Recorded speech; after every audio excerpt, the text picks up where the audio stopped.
7 months ago, this was a fairly average day for me, but when I decided to go to grad school and study international affairs, my choices were either to go cross-country or leave the US entirely. So when it came down to choosing a school, I left the perpetually sunny West Coast and moved to Albany, New York, to attend school at the Rockefeller College of Public Affairs and Policy, where I was introduced to the concept of seasons. I packed my bags, got on a plane, left my friends and my family to move to this. Granted, when I moved to Albany back in August, the downtown campus looked more like this. So, was it worth it?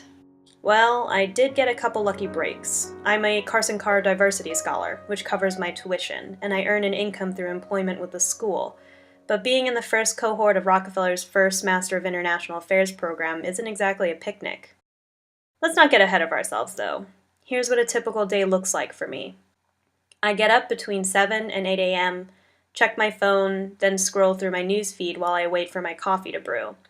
Both Professor Clary's American Foreign Policy and Global Security classes start with news briefings, so it's important to keep up to date. Then I check my other media feeds to find something to have on in the background while I make breakfast. I listen to the BBC Global or Democracy Now! Podcast depending on the stories being aired, but I also check my YouTube subscriptions for Vox News videos, or what's trending, to see if there are any new press releases.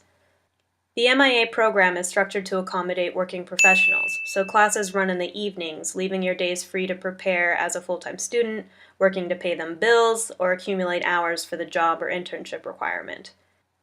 That's part of the reason why I chose Rockefeller. Unlike a lot of other strict academic programs, the one here emphasizes work experience, and I really didn't want to write a master's thesis. I also really like the freedom to cook myself breakfast almost every morning, and have enough time to ensure my eyeliner is on point and my bangs are properly fluffed. Mornings are also where I block time for one of my 2 assistantships, both of which I've been graciously allowed to do remotely. One of my assistantships is video editing lectures for Rockefeller's growing number of hybrid online courses. After that, I spend a little time organizing my workflow, mostly the mountains of readings and tracking due dates of future assignments, as well as keeping tabs on group projects. I do this by writing everything down on sticky notes and putting it up on my board. It feels really satisfying when I get to rip up something I've completed, but the board is rarely ever entirely cleared. After I do a bit of work, I usually study. I try to complete the bulk of my readings on the weekend, but if we have 5 articles to read for Monday and 6 on Tuesday, I usually have 1 or 2 that slip through. I'll also go back over the readings and reread my notes so they're fresh in my mind for the evening's discussions. Sometimes it takes me a while to digest the more theory-driven readings, and I try not to let my phone distract me. But a lot of the times it's just the group text from the other members of the cohort, so that sort of counts as preparing for class, right? Then I'll take a break and follow up on all my correspondences, usually in my capacity as the MIA graduate assistant.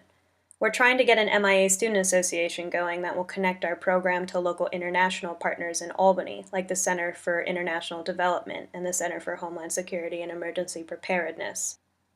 Next, I either eat a late lunch or pack myself something to munch on during class and then catch a bus near where I live off New Scotland Avenue and ride it up the mile to the SUNY downtown campus. During really good weather, I'll choose to walk when I've got the time, and during the spring and fall, I usually bike, which is the fastest option. Most of us are a couple minutes early to class, and we take that time to complain about work and not too surreptitiously compare which of the readings was the most boring, or idly speculate on how well we did on our last presentation.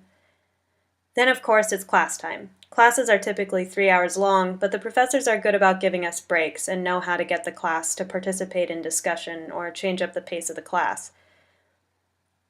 Professor Strausman, our Tuesday class, has us prepare different public management cases and has us break out into groups to figure out how to implement various governance projects.